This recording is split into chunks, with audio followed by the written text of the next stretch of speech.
All right, so I'll repeat what Paul already just said. Today we are hearing about event structure and English pronoun choice. And the choice that I'm referring to specifically is the choice between reflexive pronouns, English herself, and personal pronouns like English her. Now, there are a lot of places in language, including the sentences you see here, Michele congratulated herself, or Michelle's brother congratulated her, where the choice seems pretty fixed. That is, there's not really any choice to be made.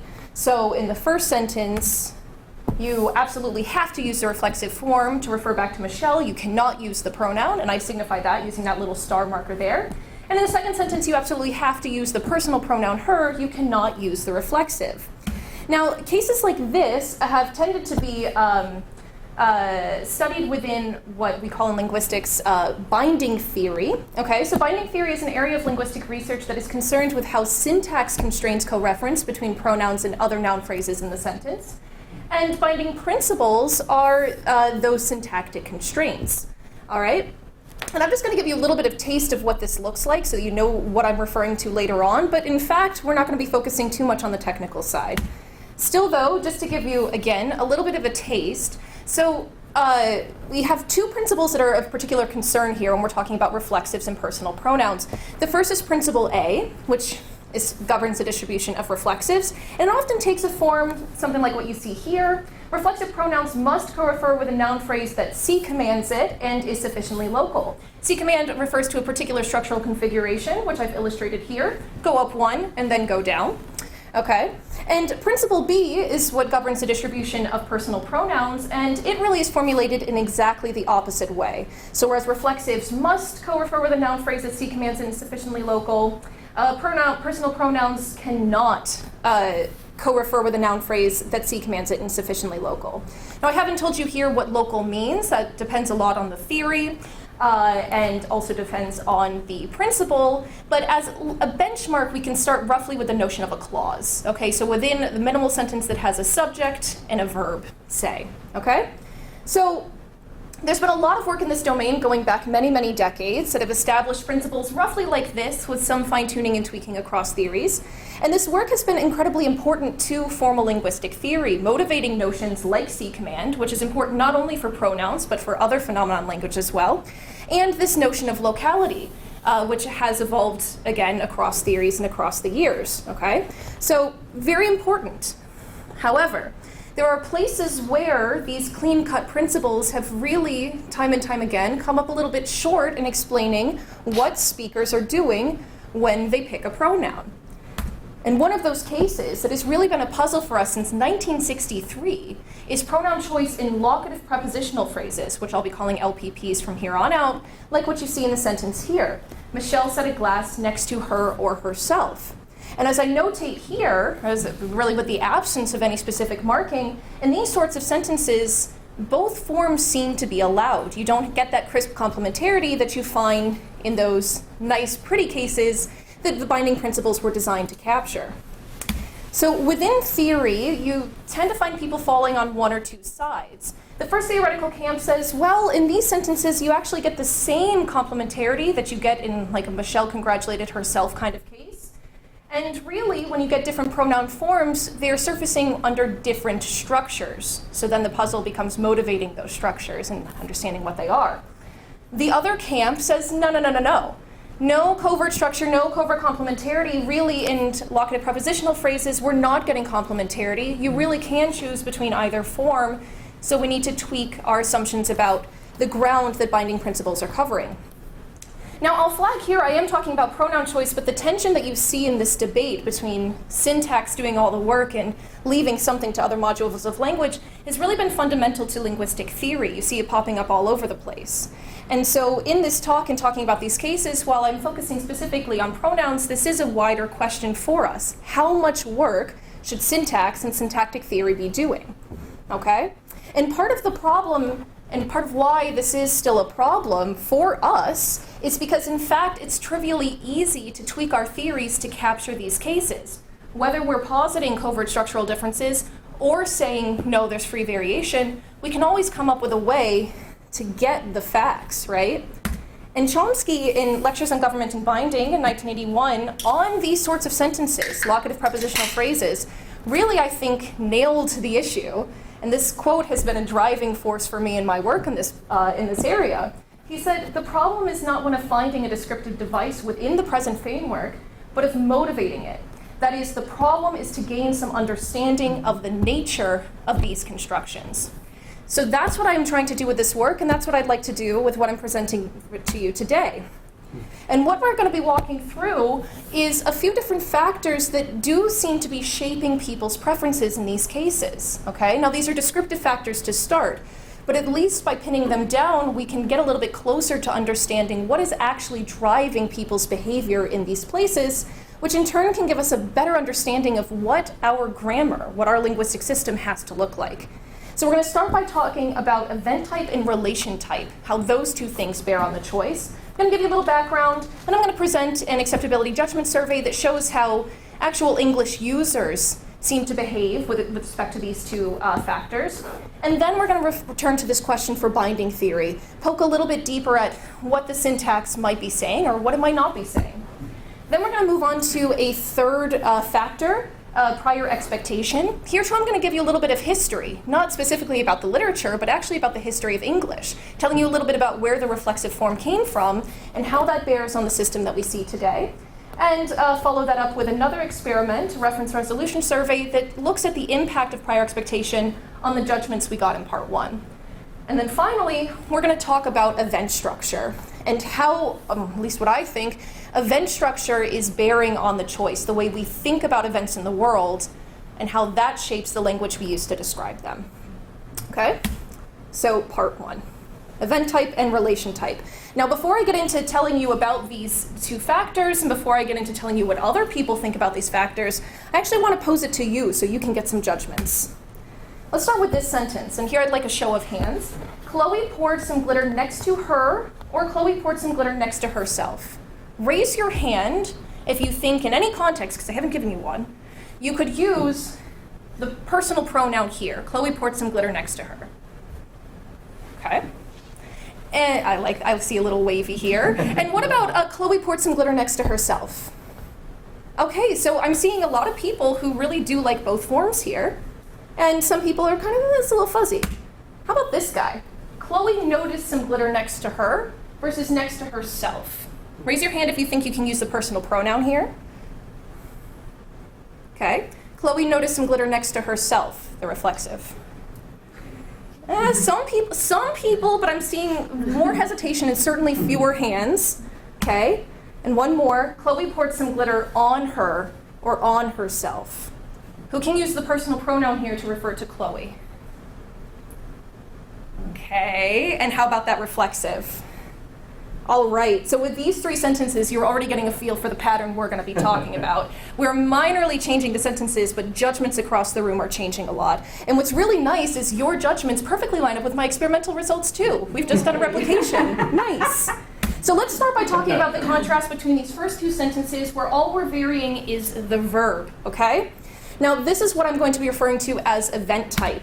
And in particular, what we're going to be looking at is the contrast across perception events, possession events, and location change events. And I'm using events not only for dynamic events where things are changing, I'm referring to states using this as well. Sometimes we use eventuality, but that's too many syllables. So I'm calling these all events, okay? And it has been observed in a prior literature that you do seem to get a difference in preferences across these different types of events. In particular, looking at perception or possession, so these non-dynamic guys, you tend to see, well, maybe no preference or maybe a preference for the personal pronoun. Looking at location change, which you get in 1B and 2B, well, there we're instead seeing a preference for the reflexive, okay? And I'll let you look at these. I'm not going to read them out to save my voice, but if you ever want me to linger to go back, please ask and I'm happy to do so, okay? So that's the first contrast. We seem to see that the personal pronoun's a little better in the non-dynamic events, where the reflexive's a little better in the dynamic events. Okay? Turning to the second contrast, here we've kept the verb the same, and what we've changed is the preposition next to versus on. So this contrast I'm going to be referring to as relation type, in particular whether the prepositional phrase expresses direct contact. So in the case of on, if I have a medal on him, then the medal is touching him. Versus the absence of direct contact. So if you say something is next to someone else, usually we infer those things are not touching. And what these pairs from the literature are showing is it looks like the reflexive tends to be better when direct contact does hold. So that's what we see in 3A and 4A. Where, on the other hand, the personal pronoun seems to be a little better when contact doesn't hold. Okay? And again, this is exactly what you guys showed me just a moment ago. But something you might have noticed in looking at these is that the strength of these contrasts does vary across examples. So sometimes you'll see this idea that maybe the reflexive is fully out, maybe it's just sort of marginal, you get a question mark. So you're getting a little bit of variation in the strength of the contrast. In fact, it gets even worse than that. Sometimes in the existing literature, you'll see really, really different judgments reported for examples that are almost exactly the same. So take what you have in 5, Max saw a ghost next to him or himself. The authors leave both forms unmarked, suggesting that both are acceptable. 5B, John saw a plane above him or himself. Now they're saying that the reflexive is fully out. It's even worse for 6. John pulled the duvet over him or himself. Pronoun reportedly out.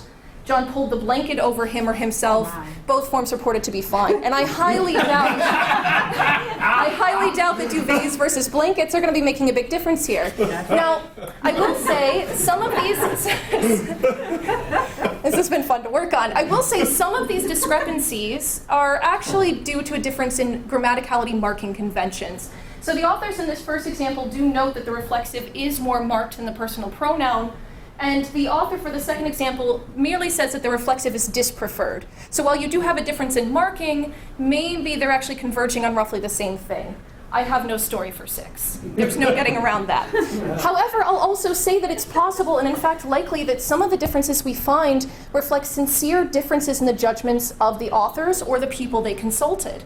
Because we already saw in this room that judgments do vary. And for some of these sentences, they really get kind of fuzzy.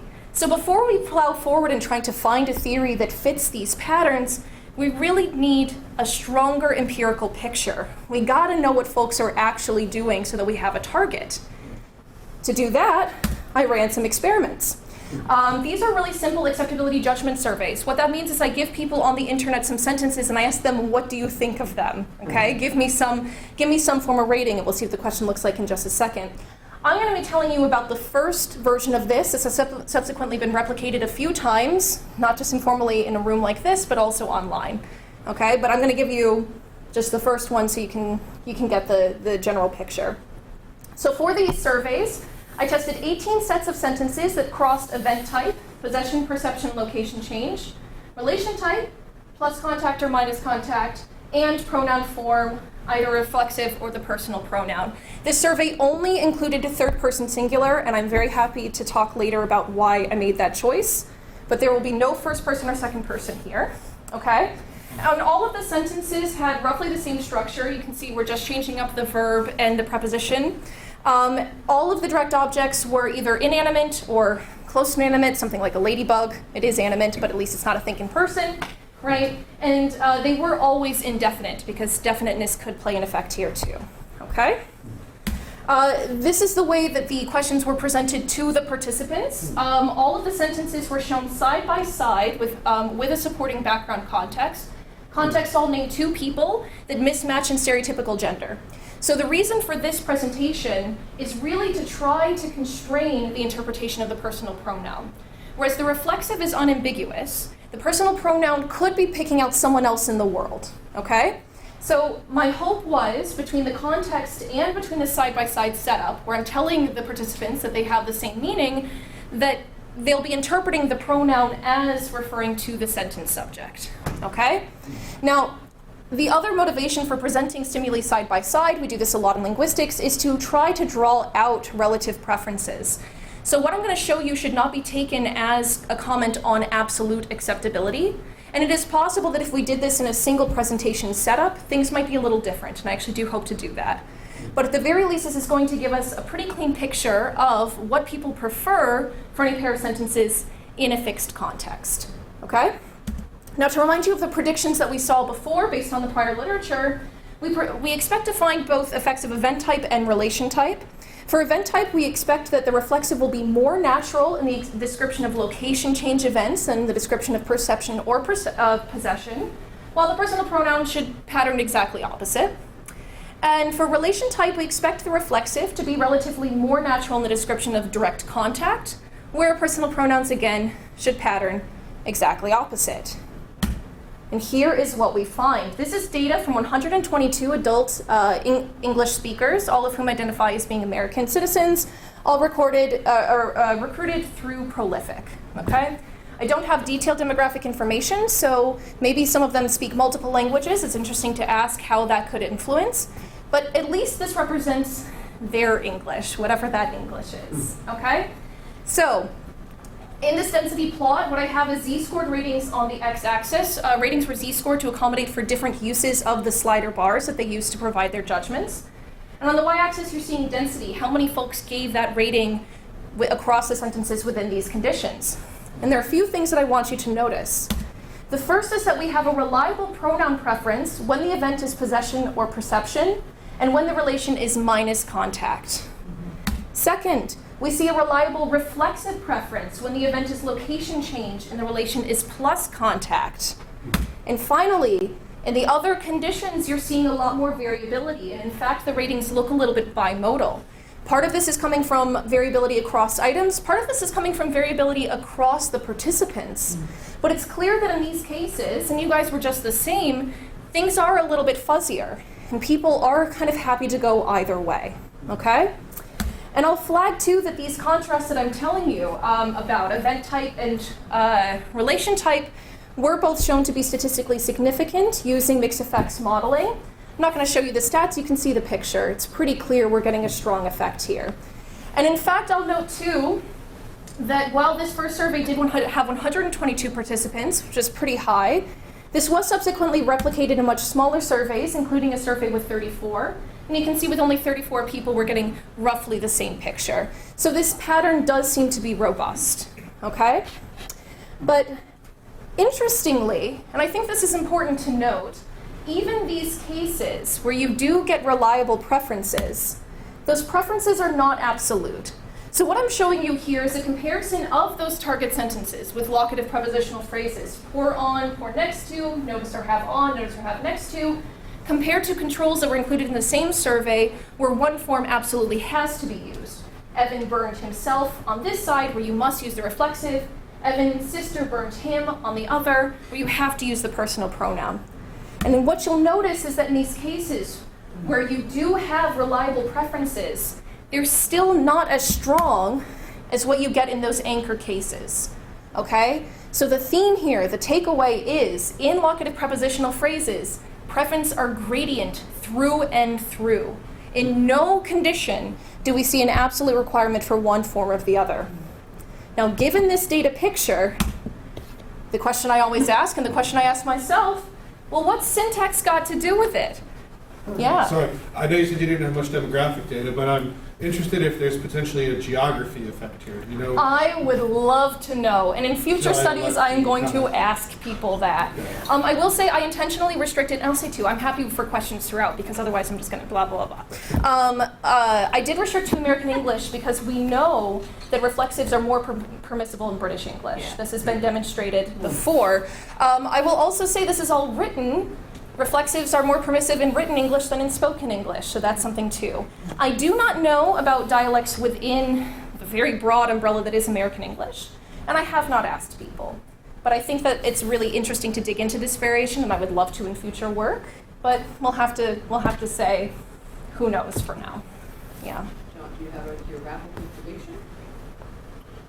I think reflexives are more common in Southern English. In Southern dialects? Could be. Right? My parents are from the same hometown and have completely different judgments on all of these sentences. So, I mean, geography might be part of it, but certainly. But we're going to actually, and this is something I do that we will get to, is this question of, this pattern that we get, where's it coming from? And what's accounting for the variation? Some of it could be geography and exposure. Some of it could be literacy, how much you're reading reflexives. But also, I do suspect, and here I'm foreshadowing a bit, that what we're seeing is a language in flux. Things are changing. And so people are literally acquiring different systems, okay? But let's talk syntax. So let me remind you, and we're only going to talk a little bit of syntax, because most of you are not syntacticians, so we're going to try to keep this light, okay? to the extent that syntax can be light. Now, let me remind you that there are two theoretical camps, okay?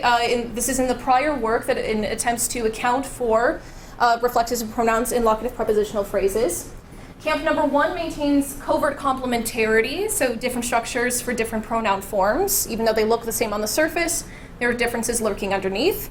Camp number two, whether maintains free variation. So the syntax does not care. Either both forms are licensed or binding principles don't care about this context at all, depending on the theory. So really, we're having to leave it up to something else to tell us which form we want to use, okay? So these are the camps. But let's talk about the roles that binding principles could play then, okay? So the traditional view, this is again going back to government and binding theory in the 1980s. The traditional view is that binding principles are categorical and deterministic. What that means is that you either satisfy the principle governing your distribution or you don't. And if you don't, you cannot be used. The sentence crashes, okay?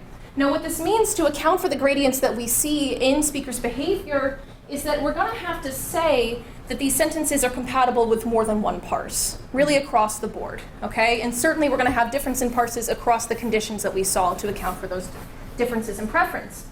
However, there is a newer view that's gaining a little bit of traction. Some of the people who have promoted that view are, in fact, right here at Rutgers. They suggest that binding principles are categorical. You either satisfy them or you don't, but maybe they're not always deterministic. So if you violate the binding principle, maybe you can still go through as long as there are other factors that are giving the form a little bit of strength there. In that case, you can get gradients even with one parse, and even if that parse is ruled out by the binding principles, because maybe there's something bringing it back on. Now, this view is a little bit difficult to deal with. I'm really sympathetic to it, and I think that there's something really right. We have good data suggesting this is right. But it makes it a lot harder for us to know syntactic violation when we see it, okay? So this is a puzzle for the syntacticians and something that we need to take very seriously. But at least for today, we can collapse both of these views, because what we want to know is the difference across conditions, and to account for that difference, it's going to come out the same. In particular, differences across sentence types would come from differences in which structures are available and or preferred. Okay, so that's what we're ultimately going to be looking for. Do we have independent evidence to say that these different types of sentences across event types and relation types are compatible with different syntactic structures underlyingly? Okay, so again, what we want to know, do we have different structures across sentence types? And do we have different pronoun possibilities across those structures?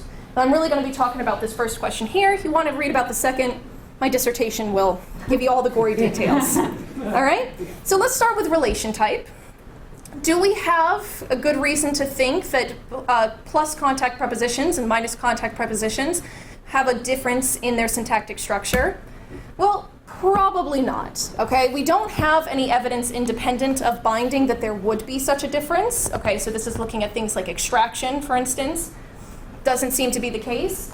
And even in theories that do posit a relatively fine-grained articulated structure for prepositional phrases, like the theory of Svenonius 2006, still don't posit a difference between plus contact and minus contact prepositions. Now, I'm happy to hear any pushback that you have, and if you have any good reason to think there is a difference, I'd love to hear it. But where I'm falling is no, whatever that effect is not coming from binding principles. It's not coming from the syntax at all, okay? A little more interesting is the question of whether we get difference in structures across event types. And this has absolutely been a matter of ample debate that persists to this day. Folks who are in the for camp include Lisa and Klima in 1963, really the origin of this puzzle in the first place, as well as really awesome work coming out by Noah Basil, who's looking at this in English as well as in Hebrew. And against, this is actually a lot of people working these days in binding theory, includes some seminal works like Reinhard and Wieland 93 and Bering 2005, both of whom define binding principles in such a way that you get free variation in all of these cases. So the free variation is pretty straightforward. Syntax doesn't care, binding principles don't care. Something else is going to be driving the choice. I want to give you a little taste for what the for camp has looked like, okay? So the most prevalent approach that falls within this window is what I'm going to refer to as the small clause approach. Now, again, I said that locality tends to be sort of clause-bound. Reflexive needs an antecedent in its clause. Personal pronoun can't have one, not if it's C-commanding. And by small clause, I'm going to mean a structure that has a subject and a predicate. Might not be able to stand alone as a sentence, might not have tense, for instance, but it does have a subject and does have a predicate. Now, this is the approach that was adopted all the way back in 1963 to account for the sorts of contrasts like what you see in 9, where you really like the reflexive if you're smearing the oil, but you prefer the personal pronoun if you're ignoring the oil, okay? And the idea here, and this is back in the transformational grammar days, is that these two sentences have distinct derivational pathways. In the first case, it's a single clause throughout the entirety of its derivation. In the second case, the prepositional phrase is actually derived from its own sentence. And indeed, we can paraphrase this particular example using a biclausal structure, something like, John ignored the oil that was on him, okay? Now, though syntactic theory has changed a lot since then, the thinking still was roughly the same for a long time. So in 1981, Chomsky suggests not that there's a derivational difference, but that there is a structural difference that does come down to the small clause business or not. And what he suggests is that the form that you get is going to depend on the presence or absence of a null subject within the prepositional phrase, which we spell out as all caps pro. Okay? So if you have the reflexive, there is no pro subject, there is no small clause. But if you have the personal pronoun, there is a pro subject and there is a small clause. So here we have, again, good technical ways of accounting for the absence of complementarity, but the puzzle is motivating these different structures. Why is it that we have the pro here but not here, right? Well, this comes back to this really recent work by Noah Basel, who attempts to answer that question. She too is pursuing a small clause approach. I'm calling it small clause 2.0 because she's taking seriously this task of deciding when you're going to have one structure or the other. And what she does is chalk it up to the distinction between path locative prepositional phrases versus place locative prepositional phrases. So path prepositional phrase is going to tell you, well, the path that you're traversing. So that's going to be restricted specifically to the types of sentences that express motion in some way. Place prepositional phrases instead are telling you about the location of an object. That's going to be possible when there's motion involved. In that case, it's telling you where it winds up. But it's also going to be compatible with those stative sentences as well, like perception and possession. And you can see that she's still using this pro business, so it still is a small clause approach. But the difference, she says, comes down to, again, whether we're expressing the path of motion or the place. And I'll say this is not me, this is Kobe Bryant. Okay, I did not throw a ball anywhere. Okay, so this seems to be a really nice improvement because it's giving us at least some understanding of when we'd have the clausal structure or not. And what's particularly promising is that this predicts that nice strong contrast we saw between location change sentences on the one hand and perception and possession on the other, since according to Basel, you can only have a path when you're changing location. But there are some problems. So again, this distinction is crucially hardwired into the structure of the locative prepositional phrase. She is saying that there is a syntactic distinction between path prepositions and place prepositions, and that the latter take a subject, okay? However, in my own data, and even in people's judgments, we find that you can get this strong reflexive preference even in sentences that are not compatible with prepositional phrases that unambiguously denote paths. So take, for example, it's 12a, Noah set a ladybug on him or himself. I used the double question mark to show that the pronoun was really dispreferred here. People really like to use the reflexive. But importantly, the verb set isn't usually compatible with paths. You can't say set to or from or toward someone. Maybe you can set something towards someone, but not to or from. And certainly, at least my instinct is what this prepositional phrase is doing is telling you where the ladybug wound up. It is giving you the end point. And the other thing I'll point out is that we also actually do see a reflexive preference in some of our perception sentences, including this one, Noah noticed a ladybug on him or himself, though here, at least in the way that Basel has defined the distinction, the path should not be an option at all. Okay? So we seem to be tapping into a good intuition here, but hardwiring it into the type of preposition is going to lead us astray. Okay? Now there's a different approach, not a small clause approach per se, that has also been present in the literature. This is the argument adjunct approach. Now, by argument, I mean an element that is syntactically required, okay? It's really a core part. Well, typically we say syntactically required. We can push back on that. But certainly it is a core part of the sentence. It's giving you something important. Adjuncts, we tend to think as optional, and not only syntactically, but semantically. They're giving us information above and beyond, but we don't necessarily need it. So this idea, this goes back to Hesvik 1991, is that reflexives are blocked in exactly those optional prepositional phrases, the adjuncts. All right, and we can see where this is maybe going to give us a little traction. Ben put the blanket over him or himself. We like the reflexive. We can leave out the prepositional phrase. You can't say Ben put the blanket and then just stop.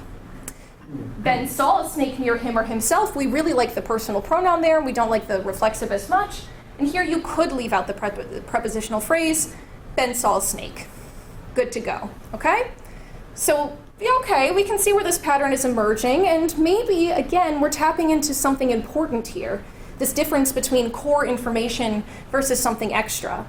But at least the diagnostic use here with optionality is not going to get us the right results either. First off, there are sentences that absolutely like the reflexive just fine, where the prepositional phrase can be excluded. Maya spilled some paint on herself, excellent, but you can also say Maya spilled some paint. On the flip side, there are sentences where you can't exclude the locative prepositional phrase, at least not without changing the meaning, but we really like the personal pronoun. Esther had some birdseed around her, great. If I were to say just Esther had some birdseed, that's actually a little bit different of a meaning. It's a little nuanced, but if I say Esther had some birdseed, I mean she owns it. Esther had some birdseed around her, she might have nothing to do with it, it just happens to be there, right? Now again, we can push back on whether optionality is really the right way to diagnose this distinction. And in fact, I think that it is the wrong way to diagnose this distinction. But at least as defined, this isn't going to solve our problem either.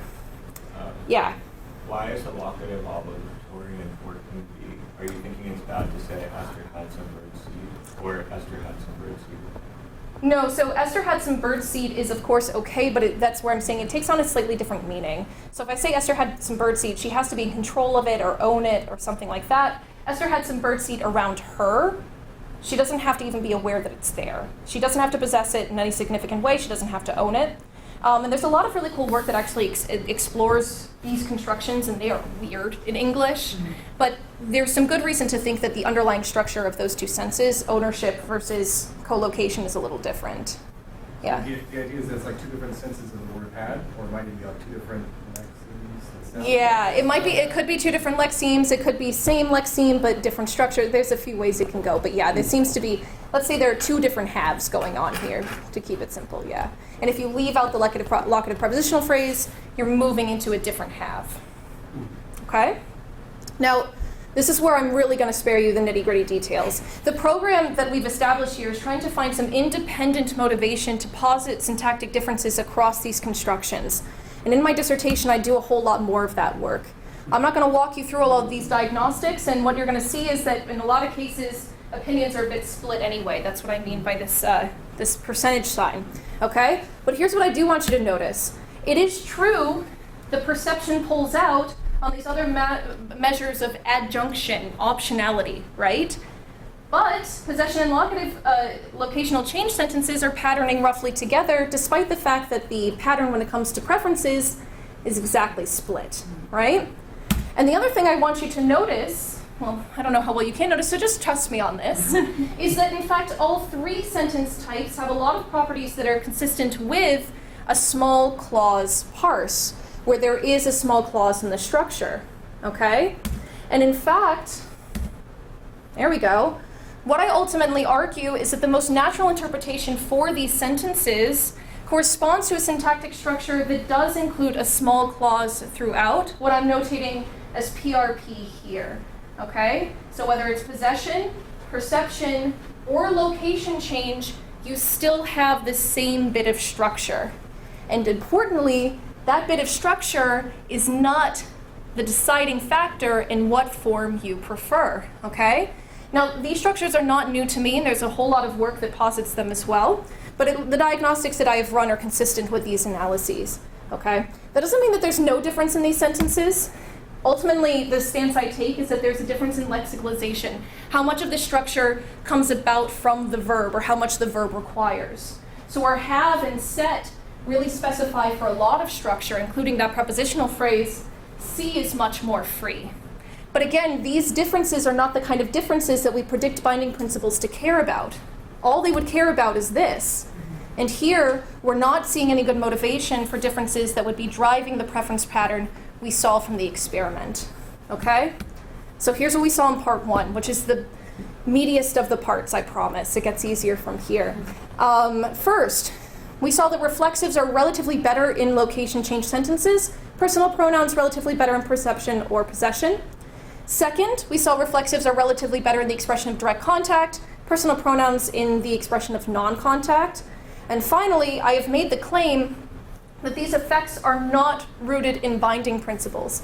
Now this has some important ramifications for what our binding theory ought to look like. It tells us what structures we need to be able to account for. And it pushes me towards a type of theory where in these cases, the binding principles have nothing to say. Both forms are perfectly syntactically licensed, and it's other factors that are going to be making the difference here, okay? But it does leave open the question of what is driving these. And ultimately where I'm settling is that, and what I want to convince you is that these factors are rooted in the meaning of the sentences. This all now comes back to meaning. But what about the meaning? Well, the first hypothesis I'm going to pursue is that what matters in the meaning is the prior expectation, how likely that meaning was in the first place, okay? And to set this up, I want to reframe the question a little bit. So before we're talking about why would people pick the reflexive or the personal pronoun. But now I've told you that both forms are perfectly possible, okay? Both are syntactically licensed. Now let's reflect on this. I'm saying you can either produce one syllable, her, or you can go above and beyond and produce two syllables, herself.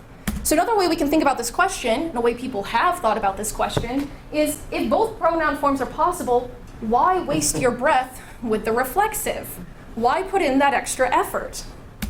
And here I want to dig into a little bit of history and tell you about where this reflexive has come from. We call it a reflexive pronoun because we think of its canonical function as expressing something like reflexivity, that is identity between the subject of the sentence and the direct object. But that wasn't always its function. It developed that over time. But when this form first arose in English, it actually was just a personal pronoun with an intensifier, self. Now we still see this intensification function in English. For instance, in Michele spoke with the mayor himself, saying, oh, the mayor, whoa. Or I myself think linguistics is awesome. Or, and this is one of my favorite opening sentences in all of literature, Mrs. Dalloway said she would buy the flowers herself. Here we're not expressing identity between arguments in the sentence. We're just giving a little bit of oomph, driving home the identities of the folks that we're picking out, okay? So we still have this intensification function. When this all started, that was the sole function, okay? Now at that time, there was no principle B. Now remember, principle B is, oh I know, gasp. Principle B is what tells you where personal pronouns can and cannot go. These days, principle B is going to rule out a sentence like Michele congratulated her. But back in the day, before the 16th century, English users were perfectly happy to express co-reference between subject and direct object using a personal pronoun. We have a few examples here. I wish I could actually read Middle English in a nice way, but he clad him as a poor laborer, meaning he dressed himself as a poor laborer, or him, uncouth, naked, meaning he made himself unknown or unrecognizable. And in both cases, we're expressing identity between subject and object using this personal pronoun form. Okay? Now, even though it was the case that you could use the personal pronoun in these contexts, there were certain contexts where you do actually see reliable use of the reflexive even back in the day. In particular, the intensifier form, personal pronoun plus self, was uniformly used with typically other-oriented actions. These are actions that we expect to be performed on someone else, not on the self, and they are usually violent. So these examples are a bit violent. He hanged himself. You see the intensifier form. He made for himself much pain. You get the reflexive form. Okay? Now the idea here, the idea that's championed in false 1985 at least, and one that continues to be popular in people working on the diachrony of the English reflexive, is that you're getting this intensifier form in exactly those cases where co-reference is least expected. You tend to expect people to be violent towards other people, not themselves. Yeah.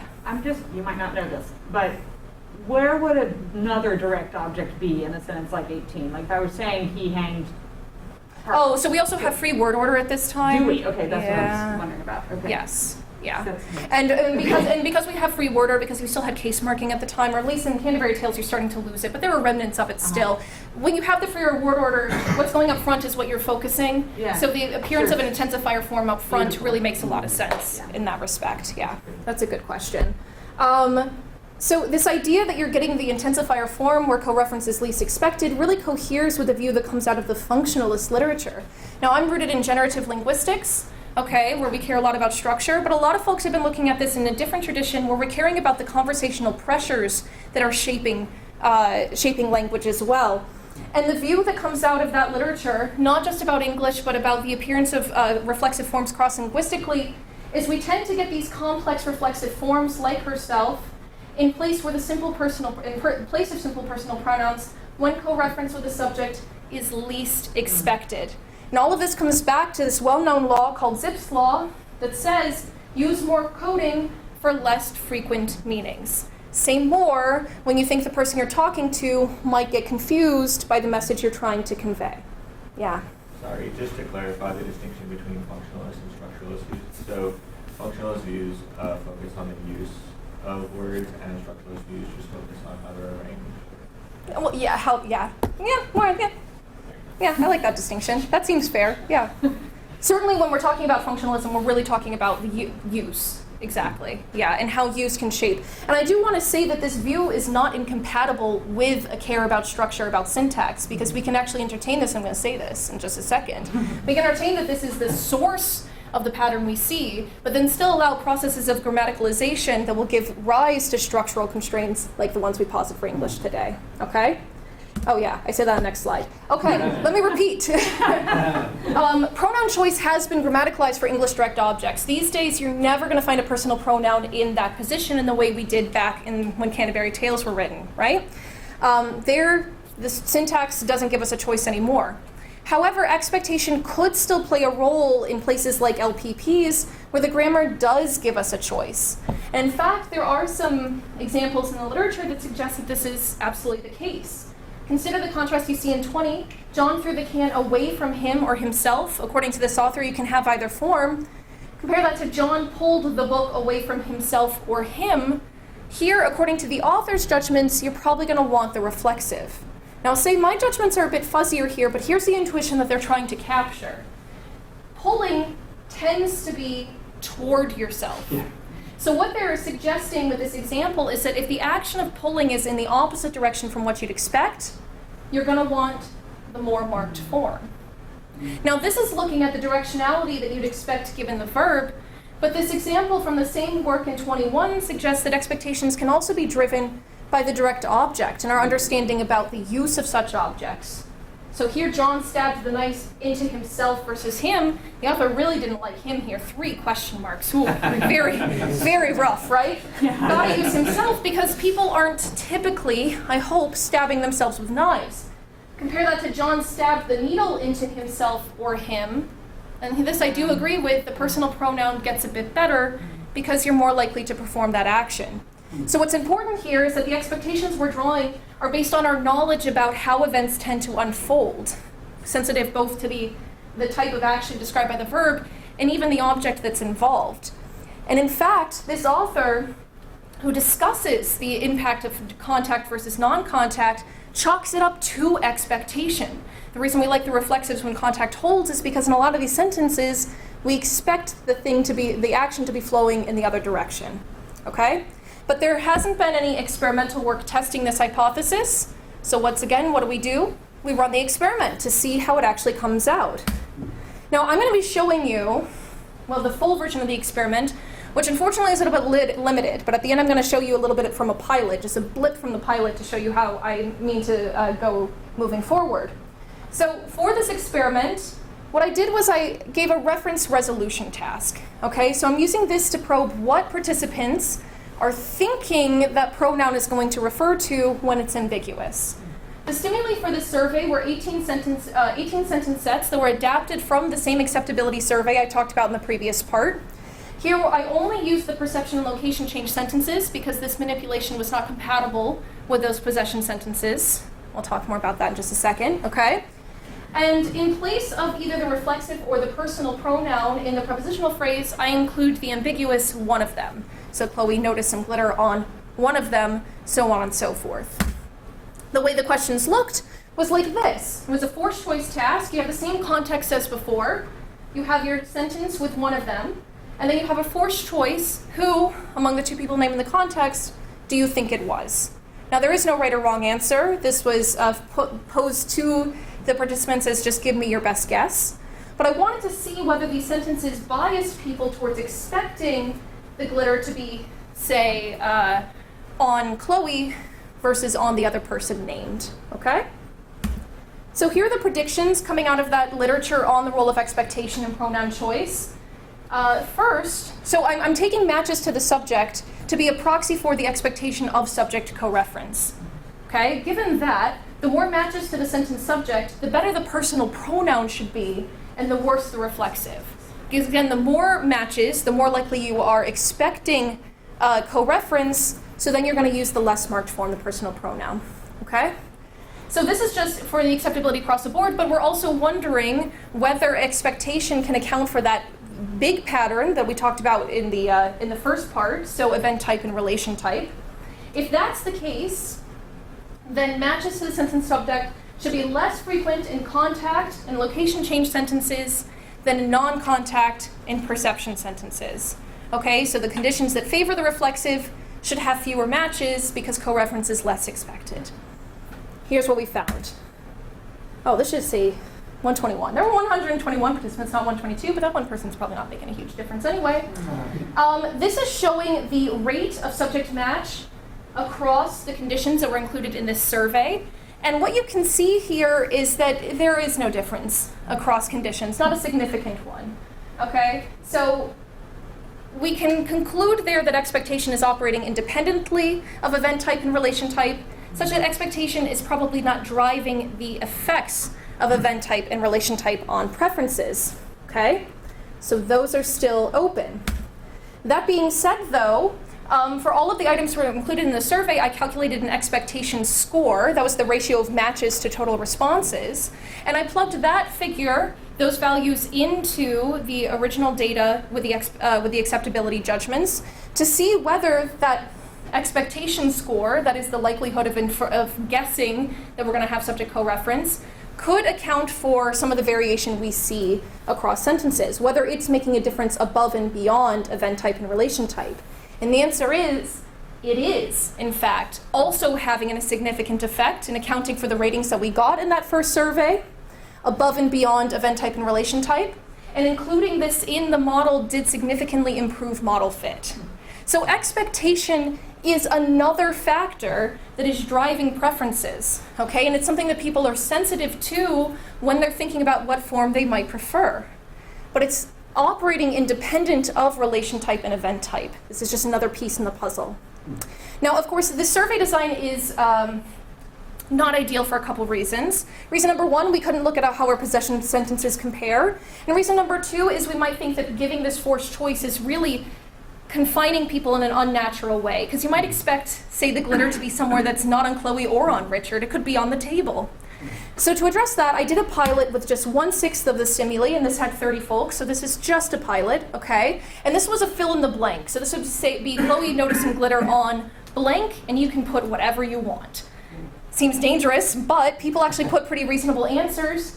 And looking just at the rate in which they would pick a co-referring term, either her or herself, we see, first, still no difference across our conditions, including possession, and second, still is predicting the acceptability in the same way. Pronouns get better with more matches and reflexive get worse. So I mean to do a full version of this. The only reason I'm showing you this is to assure you that what we got with the previous survey is not dependent on the task. Expectation is playing a role, but it's not accounting for event type and relation type. Okay? So once again, what we get here, all else being equal, the more expected co-reference with the subject is, the better the personal pronoun and the worse the reflexive. But importantly, expectation does not account for the effects of event type and relation type. They're still on the table. So this brings me, maybe, there we go, to the third and final substantial part of this talk, event structure and LPP pronoun choice. So here's that core pattern once more, looking at how event type and relation type affect preferences. Blue, we love the reflexive. Pink, we love the personal pronoun. Purple, we're somewhere in between, folks are split, okay? And again, the question is, why do people want to use the reflexive given that the personal pronoun seems to be a viable option as far as the syntax is concerned?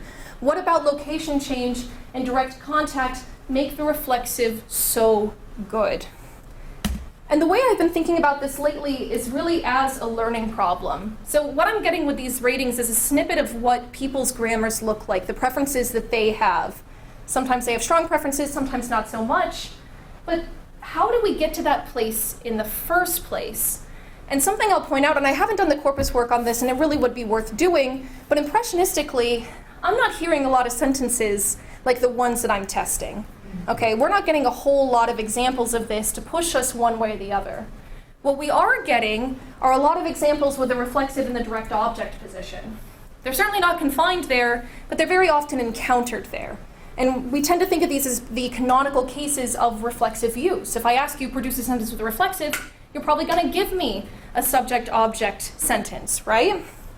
So given that this is maybe the canonical case, or that's how I'm going to think of it, as the canonical case, we can ask, what are people learning, what are they acquiring when they're learning English, and these are the examples they're faced with. Well, on the one hand, they will be learning the syntactic constraints that are relevant to English. And I'll say too, things look different across languages, but certainly in English, you're going to pick up on the syntactic pattern of where you must use the reflexive versus the personal pronoun. But they're not only getting the syntax from those examples, they're also getting the meaning of the sentences themselves. And so, along with learning the syntactic constraints, we might also generalize over the meaning of these canonical cases. Okay? There might be something about the events being described that we're picking up on as well. As a result, reflexives might come to be favored in the expression of events that resemble events where use of the reflexive is required. Now, what do I mean by resemble? What might we be thinking about? Well, some folks in the cognitive grammar camp have suggested that the use of the reflexive is tied to our notion of event trajectory. Okay, so for instance, Van Hook says the reflexive is used in a locative prepositional phrase only if it is construed as elaborating a participant and the energetic interaction profiled by the verb. Letterer, 2013, says something similar. The reflexive signals a circular energy transfer in which there is alignment between the initiator and endpoint of the event. Here's what we mean by this. Let's say this is your standard transitive event, where blue dot is acting on red dot. Well, then the energy that is involved in that event is going to be flowing from blue dot to red dot. Think about giving a hug or something nice like that, okay? For a reflexive event, initiator and endpoint are collapsed, such that the energy is starting and ending in exactly the same place. So what this work is suggesting is that it's this energy flow, it is the shape that the event takes in space that might be driving people to prefer the reflexive. Now, you might notice that appeal to trajectory is very much like Basil's appeal to this path-place distinction, right? You like the reflexive when you have a reflexive path. Now, importantly, the difference here is the distinction is not rooted in the syntactic structure of the prepositional phrases. Okay, we're making no claim about there being a structural difference between path versus place. That gives us a little bit more wiggle room about when a path might be inferred. Okay? And there is some really nice evidence. This actually comes from earlier work of mine looking at another place where you can get both forms. In the nominal domain, there's this classic sort of example called picture noun phrase examples where you can often get both forms, but certainly the reflexive. Michele tore up the picture of herself. Should be a pretty good sentence. And here it does not matter who took the picture. Michele could have taken it, Bob could have taken it, doesn't matter. But compare that to 22b. Michele tore up the letter to herself. Now, what I found in earlier surveys is that using the reflexive here is good only if Michele wrote the letter. Now here, suggesting that there's less structure for the path would actually give us the wrong prediction. We'd expect the reflexive to be perfectly good. Here's what looks like a syntactically local antecedent. Okay? And there are ways that we can deal with this by building in a little bit more structure to the noun phrase, but ultimately what we seem to be sensitive to is the use of the reflexive in expressing the trajectory of the letter. So it does seem like trajectory is making a big difference here. But let me note two things. First, the requirement for energy transfer might not be absolute. In particular, we can think about perception as involving a path too. If I were to see a ladybug on the wall, we can think about the path that my view takes, drawing that line. So maybe we shouldn't be formulated in terms of energy, but something like the imagined path through space, a little bit more loosely than that. And the other thing I want to note is that the requirement for reflexive trajectory is not absolute, because we do in fact see reflexives in cases where we cannot impose a trajectory, in particular our possession sentences. But something that you might have noticed with that nice reflexive of an energy transfer situation, the beautiful animation we had a few slides before, is that when we're talking about this event trajectory, we're also talking about the people involved in the event. We define the trajectory by its participants. And that gives us another way that we could think about the conditions that license the reflexive. In particular, we can think about the role that is played by whoever the reflexive picks out. And here too, prior work has suggested that this is the way we should be thinking about it.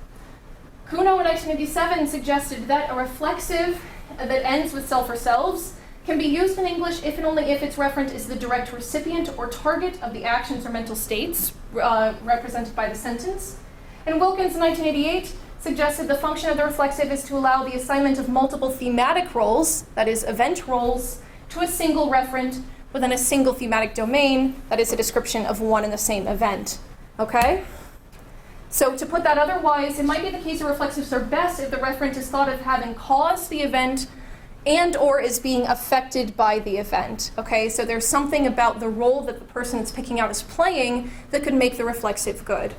And indeed, at least my intuition is that something like cause and effect do make a difference to these cases. Chloe intentionally had some glitter next to herself is much better for me than Chloe unknowingly had some glitter next to herself. So I suspect there will be some variation here, but I get this contrast. Okay? So maybe it's trajectory, maybe it's event role. Probably, I think it's a mix of both. But there are some open questions that this raises. First, what event properties and event roles matter and to what extent? And importantly, to what extent do speakers vary? Do we find that some speakers are really sensitive to this trajectory business, some people really care about causality, some about effectiveness, so on? What do children think about pronouns in these locative prepositional phrases? I'm saying that a lot of this is rooted in the learning process. Well, how does this look as they learn? Do they show adult-like judgments, or is it all sort of fuzzy for a while? And of course, what about other languages? Here I'm telling you a story about English, and specifically English. But we can ask the extent to which these sorts of factors matter for other languages that also make a distinction between pronominal forms. Okay, so to conclude, first, just another summary of the findings, just once again, so you walk away knowing exactly what we talked about here. Acceptability judgment and reference resolution survey showed robust effects of event type, relation type, and expectation on LPP pronoun preferences. We see that the reflexive is favored when we're expressing location change, contact, and when co-reference is unexpected, whereas the personal pronoun is favored in the absence of location change, the absence of contact, and when co-reference is expected. Now from this, I am arguing that structure and meaning both matter to English pronoun choice, whereas structure is ruling the day in those direct object positions where binding principles certainly are making the decision for us. When it comes to locative prepositional phrases, it's really the meaning that matters. And in particular, I'm saying that preferences in locative prepositional phrases largely depend on the event being described, how it flows through space, the nature of its participants, and expectations about how that kind of event typically unfolds. As a result, by looking deeper into this and trying to sort out this problem, we are able to better our syntactic theories. We know exactly what they ought to account for, thereby delimiting the role of syntax in our behavior. But also, I'm suggesting that pronoun choice in English provides an important window into event cognition, showing what sorts of event features we're sensitive to and the ways that they shape the language we use. And with that, I'll open up for further questions, comments, discussions.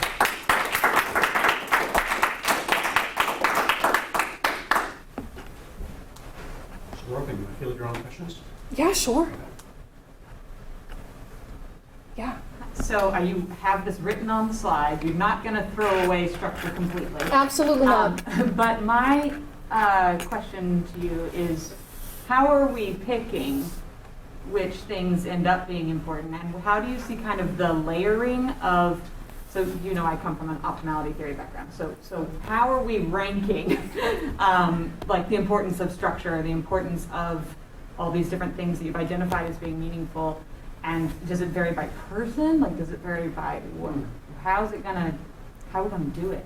Yeah, no, that is a fantastic question. And I mean, and that's a question not only for this cases where I'm saying it's really coming up to meaning, but there's a really exciting new work coming out looking at even the direct object cases that suggests that syntax is not the only story there too. Syntax might be determining the choice we make at the end, but even in the course of online processing, which I know you're also certainly thinking about, we're also sensitive to these other factors, and that's determining things like eye gaze and processing speed and the errors that we make, right? So, I mean, I think this is a really interesting question, how we would rank these different constraints. Certainly, I think it's going to vary across people. And I think my data can speak to that a little bit, where some folks are really sensitive to contact, some not so much. Most people were sensitive to event type, but contact, we got a lot more variability there.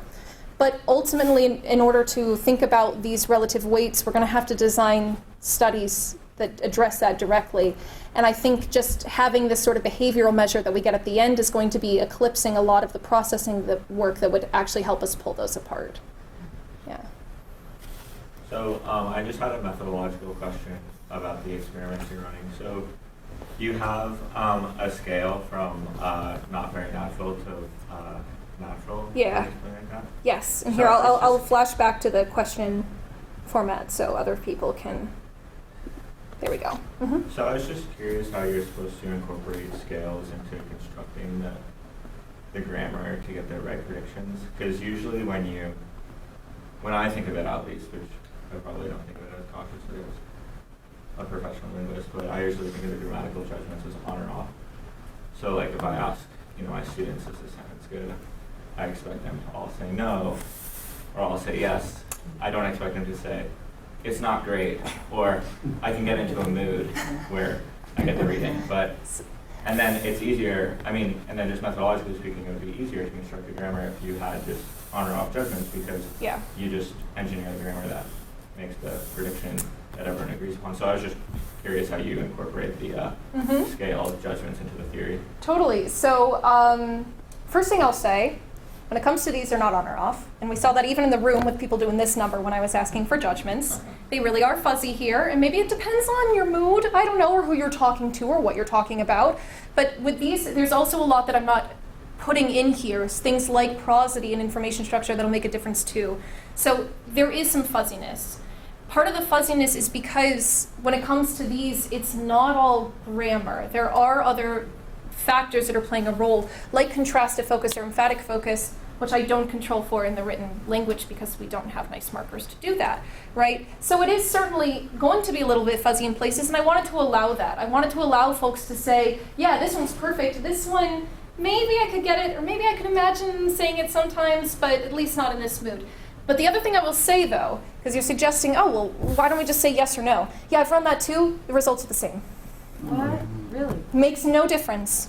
Yeah, and so I stuck with the slider bars for reasons that I describe at length in my dissertation. But you can do the same thing with a binary task, yes or no, and the pattern is exactly the same. That's very good. Yeah.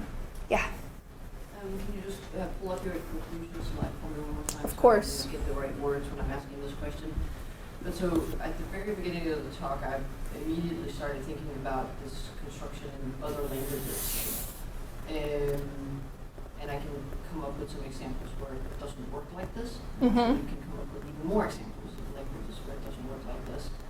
But if you're saying this relates to event cognition is not different between people because they speak a different language? Of course. Yeah, because so one thing I'll say, and this comes back to the question of variation, even people speaking the same language, even people who only speak English, they're still going to see differences in the sensitivity to some of these factors. But Right. I don't take this to be a hardwired relationship between event cognition and pronoun choice. I'm suggesting that in English, in these cases, in the prepositional phrases, the choice does look to be sensitive to how we're thinking about the event. That's not going to be true in other languages. There are some languages that don't allow a reflexive form in locative prepositional phrases at all. It has to be the personal pronoun. So there, the syntax is making the decision for you.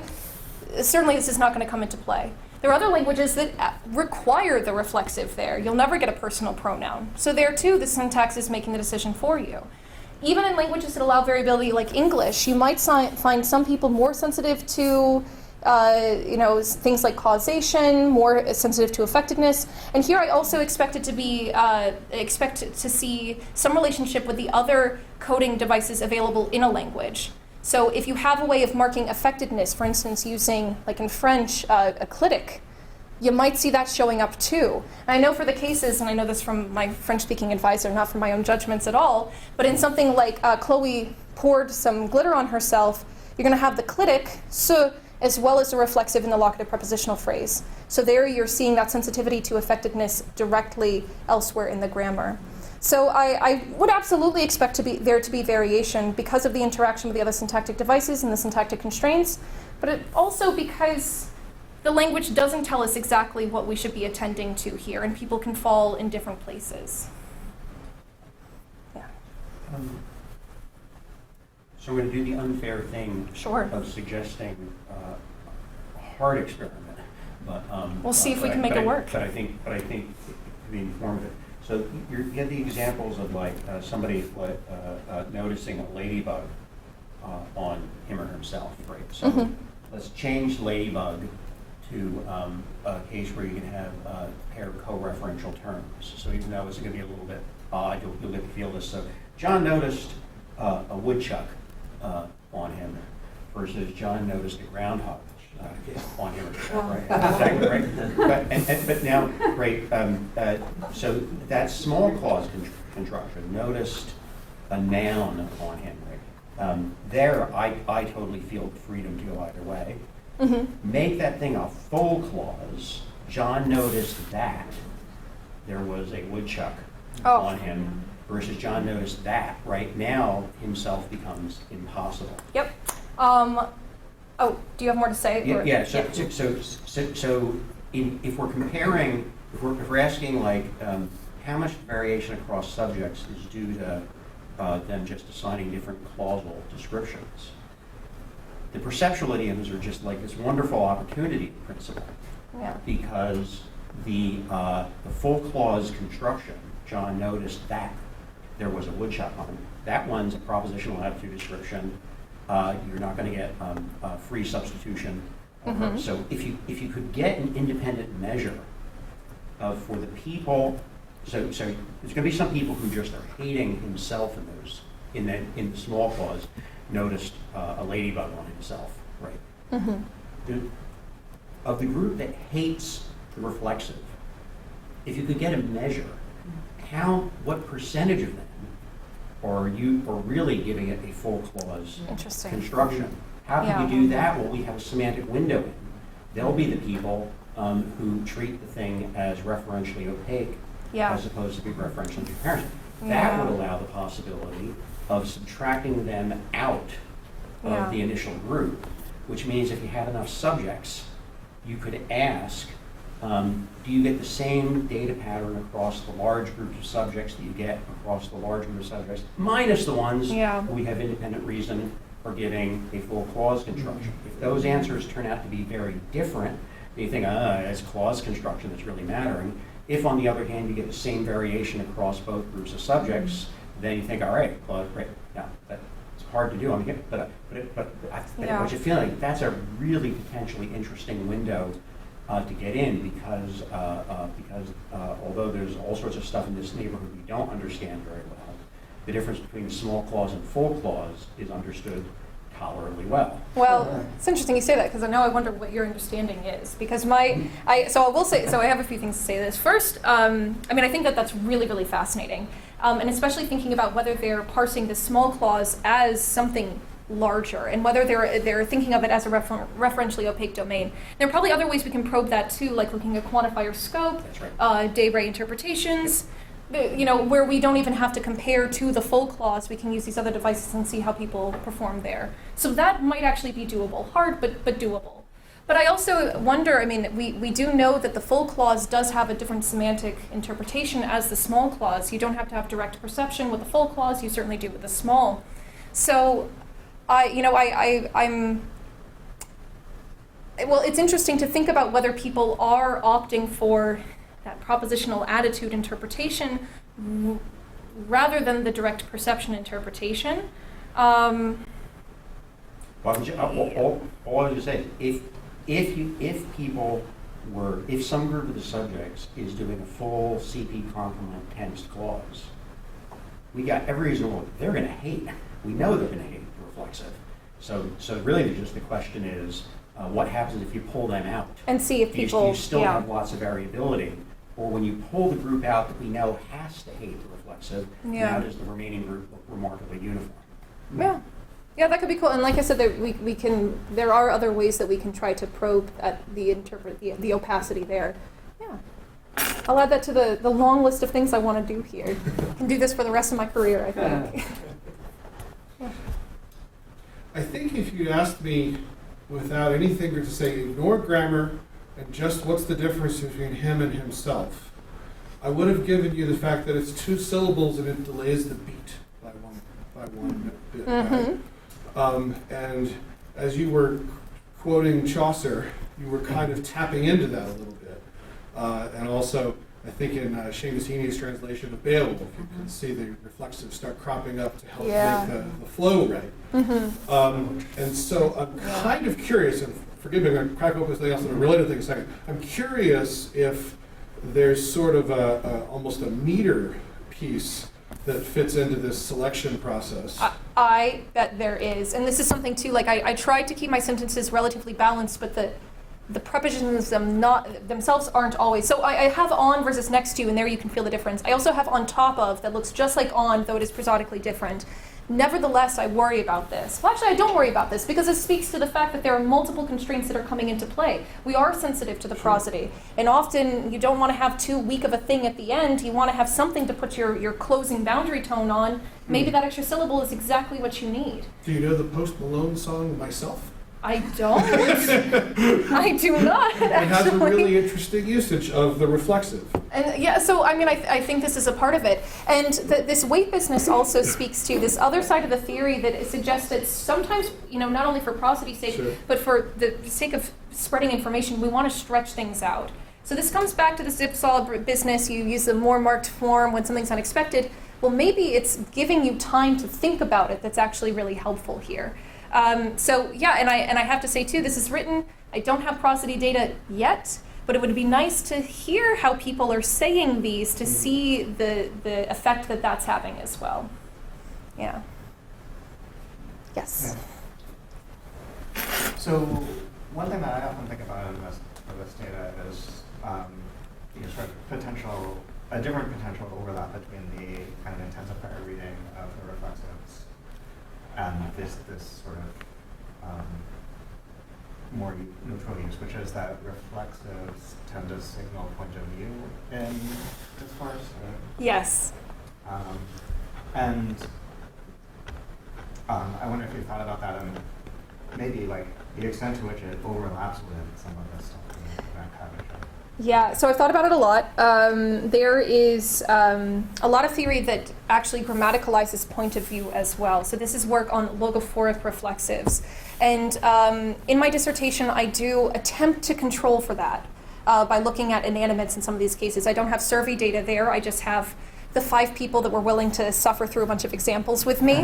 But it looks like we don't see an animacy contrast that is consistent with perspective being necessary. But this depends on your theory of what can take perspective and what can't, what we can identify with and what we can't.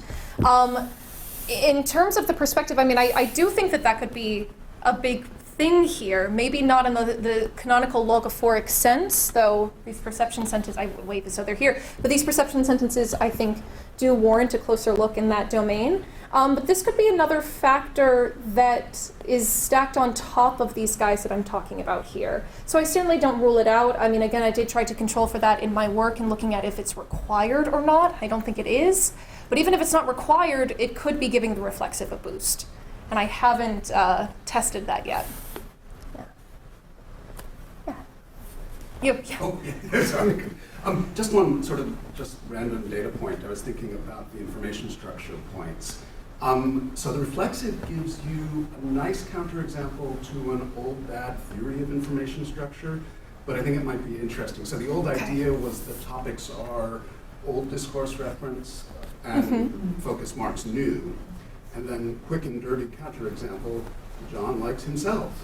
And you get kind of clear marking of contrastive focus there. Yeah. And what I thought was like maybe just relevantly worth mentioning is that when you have an environment that really wants you not to have a reflexive, and you put the contrastive focus on, it really pushes you to not allow the co-referential reading. Yeah. And so there's something going on there. I can't get my head quite around what's going on, but I thought I'd mention the data points there. No, I think it's incredibly important to think about that. And here again, I don't control for it. So people could actually be some of the people who like the reflexives in cases where other people don't, could have been reading it with contrastive focus, which gives the reflexive a boost. It's also been observed that contrastive focus will allow seeming violations of binding principles in certain languages, at least, where we really are confident that they should be applying.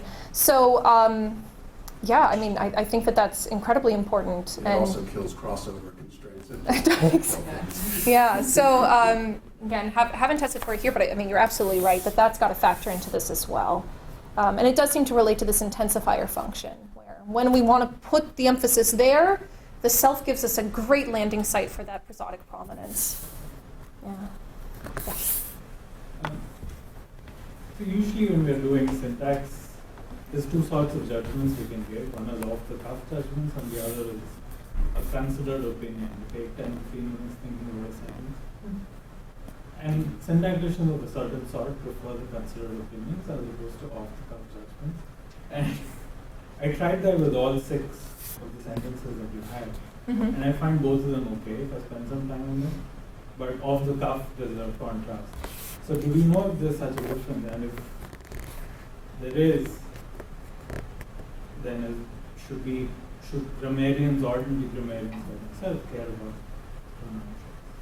So, I like that you're thinking about this considered opinion business because, going back to the contrast that I talked about in the literature, where some people will leave both forms unmarked, suggesting both are acceptable. Other people will say one is bad and one is better. That is a likely source, I think. What we were saying when we're leaving both unmarked is, well, if you stop and think about it, both forms are actually more or less okay. They're not terrible, especially not compared to these clear-cut cases where you have to have one or the other. My judgments are certainly the off-the-cuff ones, and where I'm asking just folks on the internet, and they're just plowing through a whole bunch of examples. I think they had 44 sentences total, which is a lot to think about, And we are certainly getting a different picture. So the off-the-cuff is going to get us preferences. The considered is going to maybe get us something like grammaticality, what the language allows versus what we actually prefer. What the language allows, and I think we get this with the off-the-cuff too, because we're not seeing those hard and fast constraints, but thinking about what it allows with the considered, this deeper consideration probably should be an important consideration into what we are modeling in our grammatical systems, right? So if thinking about it will lead us to conclude that both forms are more or less okay, we certainly don't want to propose grammatical constraints that's going to rule out one or the other. But we don't want to ignore those preferences either, because even if we're not putting it into the syntax, and maybe then the syntacticians can say, okay, good to go, at least when it comes to prepositional phrases, and that's fine. We have plenty to care about in syntax that isn't this. But this is important to think about. What should we build into syntax and what can we leave to other modules? And once we make that decision, then we can talk to the folks in the other domains to say, hey, this is what we're finding. I don't think it's syntax. What does our language system have to look like to bias this? So I think there's a place for both. And if you're in the business of theoretical syntax, I think it is important to make those considered judgments and figuring out what you really need to hardwire and what can be left to other modules. Yeah. Yeah, thanks for the talk. It was very interesting. I was wondering about, so this maybe relates to cross-linguistic things. So in English, we have these nice contrasts between prepositions that have contact and prepositions that don't. Well, like, yeah, some of them. Yeah. But in a lot of languages, they're like collapsed. Right? Yes. So have you thought about what we expect for those types of languages? Or have you looked at languages where the preposition inventory is like not as Much- robust as English? Absolutely. So I have thought about this because for a lot of the English cases, it does feel clear. Like on, we really want contact, right? Next to biases towards an absence, but it doesn't have to. I tested 2 prepositions in both cases, over and around. Over, unfortunately, people misinterpreted. I have a norming study that tested this, and so blanket over, they were like, it's touching you, even though I want it to be a canopy in the trees. Okay. Around, which in English is ambiguous. I can have it directly around me, or I can have it vaguely around me. For that single preposition, I get the same contrast that I see with all the prepositions, which is really nice. It's not about the preposition, it is about the interpretation of the preposition. For languages that do show this contrast, because again, I don't think all languages will, but for languages that do have a choice between pronoun in prepositional phrases and do have a more reduced inventory where you have more ambiguity, there I think it's going to come down to how that preposition is being interpreted. And the way we might want to test that is actually by giving, something I want to do for English too, pictorial stimuli, so that you know whether it's touching or not, and then see what comes out. So I don't think it's about the preposition. I don't propose that we have lexical categories of touching versus not, even in English, but certainly for those languages where we certainly don't, we might still see this effect.